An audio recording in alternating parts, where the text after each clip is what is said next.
Kurukshetra university प्रशासन और आपकी जानकारी के लिए बताना चाहूंगा कि जिस कुरुक्षेत्र विश्वविद्यालय की बात आज हम यहां रख रहे हैं, उस कुरुक्षेत्र विश्वविद्यालय के कैंपस में लगभग 16,000 विद्यार्थी और उस कुरुक्षेत्र विश्वविद्यालय से एफिलिएटेड 300 से ज्यादा कॉलेजेस के अंदर लगभग 3 लाख से ज्यादा विद्यार्थी आज पढ़ रहे हैं। अभी 2 दिन पहले आपने देखा कि जिस प्रकार से कुरुक्षेत्र विश्वविद्यालय ने यूजी और पीजी कोर्स की जो परीक्षाएं हैं वो ऑफलाइन मोड में कराने का फैसला लिया है। और मैं इसी विश्वविद्यालय की बात करूं तो हाल में ही इसी विश्वविद्यालय ने कई यूजी और पीजी कोर्स की परीक्षाएं ऑनलाइन माध्यम से करवाई हैं और वो परीक्षाएं अभी हाल में चल भी रही हैं और वो परीक्षाएं 20 फरवरी को लगभग समाप्त होंगी। परंतु जिस प्रकार से कुरुक्षेत्र विश्वविद्यालय के वाइस चांसलर ने एक नोटिफिकेशन जारी किया कि 1 मार्च से हम यूजी और पीजी कोर्स की परीक्षाएं लेंगे और ऑफलाइन मोड में लेंगे, तो ये 10 दिन के अंतराल के अंदर 20 फरवरी और 1 मार्च के अंदर 10 दिन भी पूरे नहीं, 9 दिन के अंतराल के अंदर क्यों कुरुक्षेत्र विश्वविद्यालय प्रशासन इस बात पर अड़ा हुआ है कि वो बाकी जितने कोर्स और जो कॉलेज के विद्यार्थी हैं उनकी परीक्षाएं ऑफलाइन मोड में लेगा। आज इन्हीं बातों को लेकर मैं आपसे फेसबुक लाइव करने आया हूं। मैं यूनिवर्सिटी प्रशासन से और कुरुक्षेत्र विश्वविद्यालय के वाइस चांसलर से यह सवाल पूछता हूं, कितने लाख विद्यार्थियों के साथ वो ऐसा भेदभाव क्यों कर रहे हैं? क्यों नहीं इन विद्यार्थियों को भी उन विद्यार्थियों की तरह जैसे पहले विद्यार्थियों से ऑनलाइन परीक्षा ली गई वैसे ही इन विद्यार्थियों से क्यों नहीं ऑनलाइन परीक्षाएं ली जा रही? क्यों इन इतने लाख विद्यार्थियों के साथ आज यूनिवर्सिटी प्रशासन, वाइस चांसलर जो है वो भेदभाव कर रहा है? ये मैं सवाल इस फेसबुक माध्यम से, आपके माध्यम से यूनिवर्सिटी प्रशासन से पूछता हूं। पर और हां, मैं आज यहां पर यूनिवर्सिटी प्रशासन को भी जवाब दूंगा कि क्यों हरियाणा का विद्यार्थी या क्यों एनएसयू हरियाणा या क्यों कुरुक्षेत्र विश्वविद्यालय के कॉलेज का एक छात्र ऑनलाइन परीक्षा करवाने के जो है फेवर में है। वो क्यों चाहता है कि हरियाणा के जो कुरुक्षेत्र विश्वविद्यालय के कॉलेज और कैंपस की परीक्षाएं वो ऑनलाइन माध्यम से हो? मैं उसके भी जवाब आपके बीच में दूंगा। उसमें सबसे पहला पॉइंट मैं रखना चाहूंगा, आज हमारे देश के अंदर, हमारे प्रदेश के अंदर कोरोना के हालात कोई सुधरे नहीं है। दिन प्रतिदिन कोरोना के जो मरीज हैं या कोरोना का जो आंकड़ा है वो दिन प्रतिदिन बढ़ता जा रहा है। और अगर मैं वैक्सीनेशन की बात करूं, जो केंद्र सरकार ये ढिढोरा पीट रही है कि वैक्सीनेशन आ गई, तो हरियाणा सरकार या कुरुक्षेत्र विश्वविद्यालय प्रशासन पहले यह सुनिश्चित करे कि हरियाणा के अंदर जितने कॉलेजों के अंदर विद्यार्थियों की परीक्षाएं होंगी, अगर वो ऑफलाइन मोड में ली जाए तो पहले एक विद्यार्थियों को कोरोना की वैक्सीनेशन लगे। तो इसका जवाब भी कुरुक्षेत्र विश्वविद्यालय के जो वाइस चांसलर साहब हैं, इसका जवाब भी आप दीजिए। दूसरी बात मैं रखूंगा, एक कोर्स के मैं आपको बड़ा टेक्निकल पॉइंट समझाना चाहूंगा। पोस्ट ग्रेजुएशन कोर्स के कैंपस के स्टूडेंट्स जिनके एग्जाम ऑनलाइन माध्यम से हो चुके हैं, अब उसी कोर्स के जो कॉलेजों में पढ़ रहे हैं, जो एफिलिएटेड कॉलेजेस में पढ़ रहे हैं, सेम कोर्स के विद्यार्थियों की परीक्षाएं सरकार, प्रशासन ऑफलाइन मोड में लेना चाह रहा है।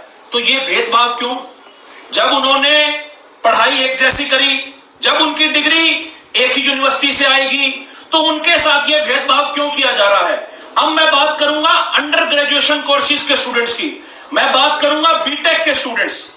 कुरुक्षेत्र विश्वविद्यालय ने बीटेक के लगभग सभी सेमेस्टर के जो ऑड सेमेस्टर एग्जामिनेशंस हैं उनकी परीक्षाएं उन्होंने ले ली हैं और ऑनलाइन माध्यम से ली हैं। उसमें कैंपस के विद्यार्थी की भी ली है और जो कॉलेजेस के स्टूडेंट्स हैं, एफिलिएटेड कॉलेजेस के स्टूडेंट्स हैं, उनकी भी परीक्षाएं ऑनलाइन माध्यम से ले ली गई। अगर अंडर ग्रेजुएशन कोर्स में बीटेक की परीक्षाएं आपने ऑनलाइन माध्यम से ली तो आपने BSc, BCom, BBA, BCA, BA और ऐसे ना जाने कितने अंडर ग्रेजुएशन कोर्सेज हैं जिनके विद्यार्थी कुरुक्षेत्र विश्वविद्यालय कैंपस और कुरुक्षेत्र विश्वविद्यालय से एफिलिएटेड कितने कॉलेजेस में स्टूडेंट्स पढ़ रहे हैं। चाहे वो पानीपत की बात करो, करनाल की बात करो, कुरुक्षेत्र की बात करो, अंबाला की बात करो, कैथल की बात करो, हरियाणा के अंदर 300 से ज्यादा कॉलेजेस के विद्यार्थी जो अंडर ग्रेजुएशन कोर्सेज में पढ़ रहे हैं, आज उनके ऊपर यह तलवार लटक रही है, उन पर यह सवाल खड़ा हो गया। अब मैं चौथे पॉइंट की बात करूंगा, हॉस्टल की बात। वाइस चांसलर साहब नोटिफिकेशन में कहते हैं कि विद्यार्थियों को हॉस्टल दिया जाएगा। मैं वाइस चांसलर साहब की नॉलेज के लिए एक बात कहूं, 80% विद्यार्थी कुरुक्षेत्र यूनिवर्सिटी कैंपस के अंदर हॉस्टल के अंदर रहता है, और अगर आप सोशल डिस्टेंसिंग की बात करो तो यूनिवर्सिटी के पास इतने रिसोर्सेज नहीं है कि वो यूनिवर्सिटी के विद्यार्थियों को एक एक कमरा दे सके। अब मैं बात करूंगा ट्रांसपोर्टेशन की। इस बारे में मेरे को कोई ज्यादा बड़ी बात करने की जरूरत नहीं है। हरियाणा रोडवेज का और हरियाणा सरकार का जो परिवहन डिपार्टमेंट है, ट्रांसपोर्ट डिपार्टमेंट है, इसके बारे में किसी को कहने की आवश्यकता नहीं है, उसके बारे में सभी को मालूम है।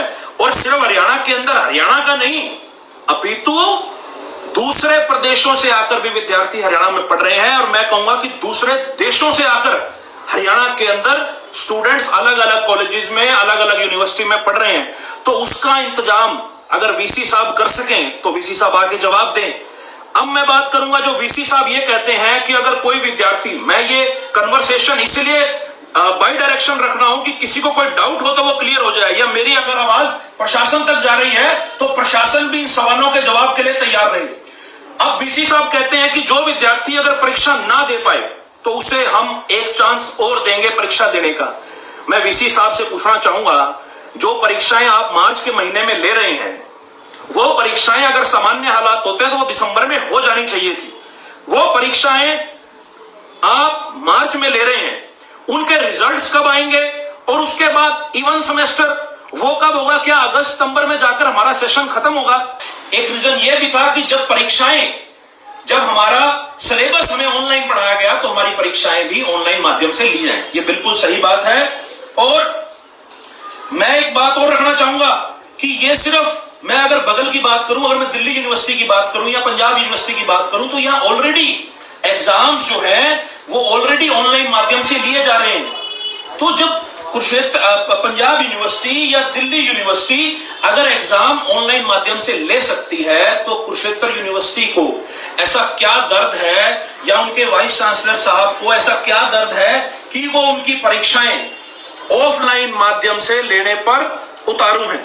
ये लोग चाहते हैं कि आप लोग ऑफलाइन एग्जाम्स दें, और उसके बाद जिस तरीके से ये पहले विद्यार्थियों की नाजायज रीअपियर्स देकर उनसे पैसे ऐंठने का काम करते हैं, उनसे वसूली करने का काम करते हैं, इनका ये गोरख धंधा बंद हो जाएगा। इसीलिए ये लोग, ये वाइस चांसलर साहब आपके परीक्षाएं ऑनलाइन कराना चाहते हैं। ये एक पर्दे के पीछे की गेम है। पर्दे के आगे तो आपको ये दिखाया जाता है कि हम तो आपकी सेहत की इतनी चिंता कर रहे हैं, हम कह रहे हैं कि आप मास्क पहन के आइए, सैनिटाइजर लेके आइए। इन्हें आपकी सेहत से कोई लेना देना नहीं है, इन्हें आपके सेहत से कोई लेना देना नहीं है। इन्हें अपना चंदा इकट्ठा करना है, अपना पैसा इकट्ठा करना है। और ये बात मैं नहीं कर रहा, ये कुरुक्षेत्र विश्वविद्यालय की कितनी पुरानी हिस्ट्री है कि कुरुक्षेत्र विश्वविद्यालय में लगातार इस तरीके की चीजें चलती रहती हैं। लगातार विद्यार्थियों को इस वजह से परेशान होना पड़ता है। कोई विद्यार्थी कहता है मैं तो 100% अपना पेपर अटेम्प्ट करके आया था, परंतु उसको परीक्षा में फेल कर दिया जाता है, और फिर रीअपियर के नाम पर, रिवॉल्यूशन के नाम पर उससे पैसे उठाए जाते हैं। इनका टोटल ये जो फाइनेंशियल सिस्टम है ये क्रैश हो जाएगा। इसी वजह से ये लोग आपकी परीक्षाएं ऑफलाइन मोड में कराना चाहते हैं। और क्यों नहीं करा सकते वाइस चांसलर साहब? ऐसी क्या उनको दिक्कत है? जब बीटेक के करा लिए, पीजी के करा लिए, तो इन विद्यार्थियों से आपको क्या समस्या है? इसका जवाब तो आप दीजिए। और मैं बात करूं आर्टिकल 14 की, हमारे कॉन्स्टिट्यूशन में आर्टिकल 14 राइट टू इक्वालिटी कहता है। राइट टू इक्वालिटी कहता है कि सबको समानता का अधिकार है। मैं बराबर फीस भर रहा हूं, मैं एमए का स्टूडेंट हूं, मैं बराबर फीस भर रहा हूं, मेरा कैंपस में एडमिशन है, और एक और स्टूडेंट जो कॉलेज में पढ़ रहा है और वो बराबर फीस भर रहा है, और वो भी सेम जो है एजुकेशन ले रहा है, उसको आप कह रहे हो कि भैया आप ऑफलाइन एग्जाम दीजिए, मुझे आप कह रहे हो भैया आप ऑनलाइन एग्जाम दीजिए। ऐसा डिफरेंशिएट क्यों कर रहे हैं आप लोग? ये हमारे संविधान की, हमारे आर्टिकल 14 की ये जो है उल्लंघना है। मैं आपसे इस फेसबुक लाइव के माध्यम से आह्वान करता हूं, सोमवार 15 फरवरी सुबह 11:30 बजे एक साथी अलग अलग जिलों से उठकर कुरुक्षेत्र विश्वविद्यालय के गेट नंबर 3 पर पहुंचने का काम करो, और इस वीसी को, इस घमंडी अहंकारी अड़ियल वीसी को, इसके फैसले को बदलवाने का काम करो। मैं आपसे एक दरखास्त और करूंगा, कई दिनों से आप सभी साथी अलग अलग कॉलेजों के बाहर प्रदर्शन कर रहे हो। कई कॉलेजों के जो प्रिंसिपल है उन्होंने लेटर भी आगे वाइस चांसलर को फॉरवर्ड किया, पर वाइस चांसलर और इस सरकार के कानों पर जू नहीं रेंग रही। अब लड़ाई सीधी कुरुक्षेत्र विश्वविद्यालय के वाइस चांसलर से है। हमारी लड़ाई कुरुक्षेत्र विश्वविद्यालय के कॉलेजों के प्रिंसिपल से नहीं है। यह मैं आपसे स्पष्ट करूंगा, क्योंकि उनके हाथ में कमान नहीं है। हाथ में अगर कमान है तो वाइस चांसलर कुरुक्षेत्र यूनिवर्सिटी के हाथ में कमान है या हरियाणा सरकार के हाथ में कमान है। मैं आपसे आह्वान करता हूं कि एक एक साथी सोमवार सुबह 11:30 बजे 15 फरवरी को कुरुक्षेत्र विश्वविद्यालय के गेट नंबर 3 पर पहुंचकर एक ऐतिहासिक प्रदर्शन देने का काम करो। इस सरकार की जो जड़ें हैं, इस सरकार सोई सरकार, जो सोई हुई सरकार है, जो सोया हुआ प्रशासन है, इस सरकार को झुकाने पे मजबूर करो। और मैं आपको ये 100% दावे के साथ कह सकता हूं कि अगर जिस हिसाब से आप लोगों का प्यार, आप लोगों का सपोर्ट सोशल मीडिया के माध्यम से मिल रहा है, अगर यही सपोर्ट, अगर इसी तरीके का जुनून आपका सोमवार को कॉलेज के यूनिवर्सिटी के गेट पर देखने को मिला, 24 घंटे के अंदर मैं आपको आश्वस्त करता हूं कि 24 घंटे के अंदर इस यूनिवर्सिटी को घुटने पे लाने का काम करेंगे। इस वाइस चांसलर को मजबूर करेंगे कि यह वाइस चांसलर अपना फैसला वापस ले।